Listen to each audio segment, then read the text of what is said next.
There are things in life that cannot be rushed. No matter how hard you push, no matter how desperately you want them, they arrive only when they are ready. And somewhere along the way, most of us forget that. We live in a world that rewards speed, that celebrates the loud, the fast, the instant. And so we begin to believe that waiting is weakness, that stillness means we are falling behind. This is the story of a man who spent his entire life trying to force what could only be grown. A man who had to lose everything before he understood the one truth the earth had always been trying to teach him. In a quiet village at the edge of a green valley, there lived a gardener named Elias. There is a kind of man who believes that the harder he grips, the more he will hold. Elias was that man. He lived at the edge of a green valley, where the mornings came slowly, and the mist sat low over the fields like a quiet prayer. His cottage was modest stone walls, a wooden door worn smooth by years, but his garden stretched wide and full behind it. A living map of everything he had ever wanted to become. From the time he was a boy, Elias had loved the earth. He loved the smell of it after rain, loved the way a seed placed in darkness somehow found its way toward light. As a child, he would follow his father through the rows of vegetables, watching with wide eyes as his father knelt, pressed a thumb into the soil, and simply listened. But Elias grew up in a hurry. By the time he was a young man, he had taken over the garden entirely. Where his father had moved slowly, thoughtfully, Elias moved like a man racing a storm. Was up before sunrise, turning soil while the stars were still fading. He watered twice where others watered once. He planted in dense rows, convinced that more effort would always mean more harvest. And for a time, it seemed he was right. The garden responded to his energy. Green things pushed through the dark earth with what felt like enthusiasm. The rows were straight, the colors vivid, the air around the garden rich and alive. Elias stood at the edge of it each evening, with his arms crossed and his chest full. This is mine, he thought. I built this. He did not yet understand that the garden was not responding to his force. It was simply being patient with him. Word travels fast in a small valley. By Elias's third harvest, people were coming from neighboring villages just to walk the rows of his garden. They came with baskets and quiet admiration, running their fingers along the broad leaves of his cabbages, marveling at the weight of his tomatoes, the straightness of his beanstalks. Merchants offered him contracts before the season even began. Neighbors asked for his seeds, his methods, his schedule, and Elias gave advice freely because he believed he had earned the right to. He spoke with confidence at the village market, telling younger gardeners to work harder, start earlier, rest less. The soil rewards effort, he would say, standing tall, his hands rough and calloused as proof. Push it, and it will push back with abundance. The older gardeners would listen quietly. Some would nod politely. But one or two, the ones with the deepest roots in the valley, would look at each other with a knowing kind of silence that Elias never noticed. He was too busy expanding. He added new rows that season, then more the next. He pushed the edges of the garden further into the hillside, clearing space that had never been cultivated. He bought new tools, stronger ones. He hired 2 young boys from the village to help him keep pace with his own ambition. The harvests were extraordinary. 3 seasons in a row, Elias produced more than any single gardener in the valley's memory. His name was spoken with a kind of reverence. He began to believe that patience was for people who lacked discipline, that waiting was simply another word for fear. What he could not see, what no amount of pride would let him see, was what was happening beneath the surface. The soil was tired, the roots were shallow, and the earth, unlike Elias, had never once stopped keeping count. The drought came without warning. One morning in early summer, the sky simply forgot how to rain. The clouds that usually drifted in from the eastern hills stayed thin and pale, offering shade but no water. A week passed. Then 2. Held its breath. Most gardeners had felt it coming, not through any special knowledge, but through the quiet habit of paying attention. They had let portions of their land rest the season before. It planted with spacing that allowed roots To reach deeper, to find water hidden far below the surface. Their gardens thinned, but survived. Their soil held what little moisture the air still carried. Elias's garden had no such reserves. The ground, overworked for years and never given time to restore itself, cracked within days. The cracks spread slowly at first, thin lines running. Between the rows, like something breaking open. Then wider, and deep enough to swallow a hand. The plants did not fight. They simply gave up, one by one, with a quiet surrender that felt almost dignified. Leaves curled inward, stalks bent. Colors that had once made people stop and stare faded into brown, then gray. Then nothing. Elias walked the rows every morning in disbelief.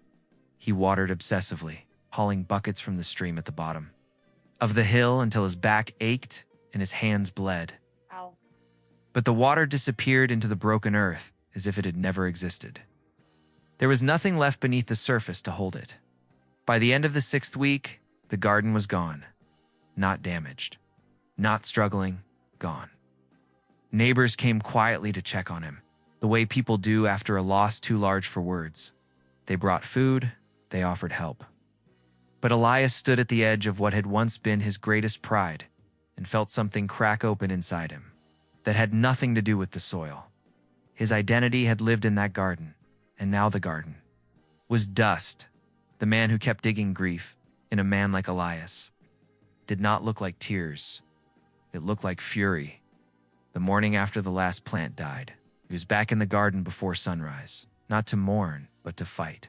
He dug up the cracked earth with bare hands, turning over dry clods of soil, as if searching for something buried underneath. As if somewhere beneath the ruin, the garden he had built was still alive and simply waiting to be uncovered. He replanted. Within the week, new seeds, purchased at great expense from a merchant to villages over, watered them morning and evening, measuring the amounts with obsessive precision. He covered the rows with cloth at night to trap whatever moisture the air surrendered in the dark hours. The seeds did not sprout. The soil had nothing left to give. But Elias planted again and again. Each failure met not with reflection, but with more effort, more digging, more watering, more forcing. He told himself that he simply had not worked hard enough, that the answer was always more, that rest was surrender, and surrender was death. The 2 boys who had helped him during the good seasons stopped coming. The merchants who had once sought his harvest stopped visiting. The neighbors who had brought food in the early days of the drought now watched from a careful distance. Unsure of how to reach a man who had sealed himself inside his own obsession, Elias lost weight. His eyes took on the hollow look of someone who no longer slept deeply. He spoke little, and when he did, it was only of the garden, what he would plant next, what he would do differently, how the next season would restore everything the drought had stolen. He never spoke of rest. He never spoke of acceptance. He never once allowed himself to sit at the edge of the ruined earth, simply feel the weight of what had happened, because somewhere inside him, Elias understood that if he ever stopped moving, the silence would tell him the truth, and he was not ready to hear it. The old woman at the edge of the field, it was a morning in late autumn when Elias first noticed her. He had been awake since before dawn, as he always was now, moving through the motions of a routine that had long stopped producing anything except exhaustion. He was kneeling at the far edge of his field, pressing seeds into soil that still showed no signs of life. When a small movement caught the corner of his eye, an old woman was walking along the narrow path that bordered his land. She moved slowly, unhurried, carrying a small basket and a clay pot of water. Her garden was at the far end of the valley. Elias had passed it many times without interest. It was not large or impressive. No grand rows, no dramatic abundance. Just a quiet, modest, a patch of earth that somehow always looked impossibly alive. She stopped at the edge of his field. She did not offer pity. She did not offer advice. She simply looked at the cracked ground for a long moment, the way a doctor looks at a patient, not with judgment, but with understanding. Then she knelt slowly, carefully. She pressed one weathered hand flat against the dry earth. She closed her eyes. She stayed like that for what felt like a full minute, just listening. just feeling as if the soil were speaking and she were the only one patient enough to hear it. When she finally opened her eyes and looked at Elias, her voice was barely above a whisper. "You keep asking the seed to become the tree," she said simply. "But the seed has its own schedule." She rose, picked up her basket, continued down the path without another word. Elias stayed kneeling in the dirt long after she had disappeared. From sight, he turned her words over slowly in his mind. The way you turn a stone and discover something living underneath. And for the first time in months, he did not reach for the shovel. Learning to wait that evening, Elias did something he had not done in over a year. He sat down, not to plan, not to calculate the next planting schedule or measure the moisture in the soil. He simply pulled an old wooden chair to the edge of the garden, lowered himself into it, and sat with the silence that he had been running from for so long. It was uncomfortable at first. His hands wanted something to hold. His body kept leaning forward, ready to rise and work. His mind offered him 100 small tasks to escape into. But he stayed, breathed. He watched the last light of the day move slowly across the ruined earth, painting the broken soil in shades of amber and gray. And somewhere in that stillness, something in him finally exhaled. The next morning he went to see Surah. He found her in her garden, moving between her plants with the unhurried grace of someone who had made peace with time long ago. She did not seem surprised to see him. She handed him a cup of warm tea without a word and gestured to a small bench near the fence. They sat together for a while before Elias spoke. "How do you know when to plant?" he asked quietly. Surah considered the question with the seriousness it deserved. "I don't plant when I am ready," she said at last. "I plant when the earth is ready." Elias returned home and did something that felt almost impossible. He left the soil alone. He did not dig. He did not water. Simply began to restore, adding composted leaves, clearing debris gently, letting the earth breathe without. Days passed, then weeks. In one quiet morning, in a small corner of the garden where he had done nothing but wait, a single green shoot pushed through the surface, thin, fragile, unhurried. Exactly. On its own schedule, Elias knelt before it like a man receiving something sacred. Spring came differently that year, not louder or brighter than the springs before it, but Elias received it differently. He rose each morning without urgency, moving through the garden the way Surah had taught him, slowly, attentively, like a man in conversation rather than in combat. He listened before he acted. He observed before he planted. He learned to read the soil the way his father once had, pressing his thumb gently into the earth and simply waiting for what it had to say. The garden responded in kind. It did not explode with abundance the way it once had, not at first. The growth was quiet, measured, deliberate. Small things returning before large ones. Herbs before vegetables. Color before harvest. But everything that grew that season grew with a depth and resilience that Elias had never seen in his years, of forcing and rushing. The roots went deeper this time. When a dry week came in midsummer, nothing like the great drought, but enough to test the land, Elias watched with quiet wonder as his garden held. The soil rested and restored, retained its moisture. The plants unhurried in their growth. It built the kind of strength that only patience can produce. He did not stand at the edge of the garden, with his arms crossed anymore. He knelt at the edge of it instead, grateful, humble, present. Neighbors began returning. Not with a loud admiration of the glory years, but with something quieter and more genuine. They noticed the change not just in the garden, but in the man tending it. There was a stillness about Elias now, a kind of peace that made people want to slow down simply by standing near him. One afternoon, a young boy from the village wandered in and asked Elias how he made things grow so well. Elias smiled, the slow, unhurried smile of a man who had finally learned something true. "I stopped trying to make them grow," he said softly. "I just stopped getting in the way." What the soil taught him, Elias never became the most famous gardener in the valley. He did not win awards or sign merchant contracts. or draw crowds the way he once had.